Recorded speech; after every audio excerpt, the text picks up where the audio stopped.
Today we're going to talk about something that may seem simple, but can be very dangerous if not handled properly: extension cords. These are common tools we use every day on the job site, but if we don't take the right precautions, they can cause serious injuries or even fires. Let's go over a few key points to ensure we're all using them safely. First, always inspect your extension cord before you use it. Look for any signs of damage, frayed wires, or exposed insulation. If you spot anything that looks off, a cut, tear, or damaged insulation, don't use that cord. Report it and make sure it gets replaced. Next, make sure you're using the right cord for the job. Not all extension cords are created equal. Heavy-duty cords are a must for powering tools and anything outdoors. Always check that the length and gauge of the cord can handle the electrical load of whatever you're plugging in. If it's not rated for the job, it could overheat, and that's a fire risk. Let's talk about keeping cords dry. Water and electricity don't mix, so never use extension cords in wet or damp areas unless they're specifically rated for outdoor or wet conditions. And that means they should be GFCI protected. If a cord is sitting in a puddle, you're asking for trouble. Another thing, store your cords properly. Don't just throw them in a heap. Coil them loosely and keep them in a dry place, off the ground. This prevents them from getting damaged.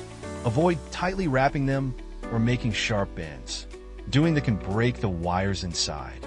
Now let's cover something that's easy to overlook: trip hazards. Always run extension cords along walls, ceilings, or somewhere people don't need to walk.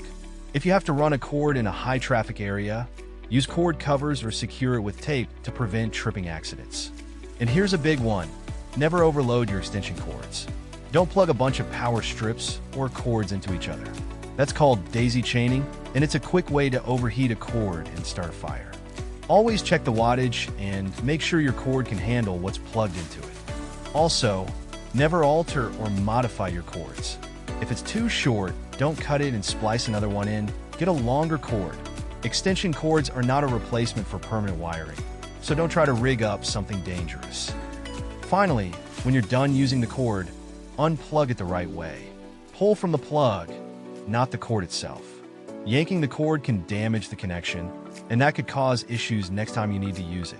So, to sum it up, inspect your cord, use the right one for the job, keep it dry, store it properly, avoid trip hazards, don't overload it, and never modify it. If we follow these steps, we can avoid accidents and stay safe out there. Safety always comes first, so let's make sure we're all doing our part. At Walker Commercial Interiors, we believe that safety above all ensures everyone's well-being. Thanks for your attention. Let's have a safe day on the job.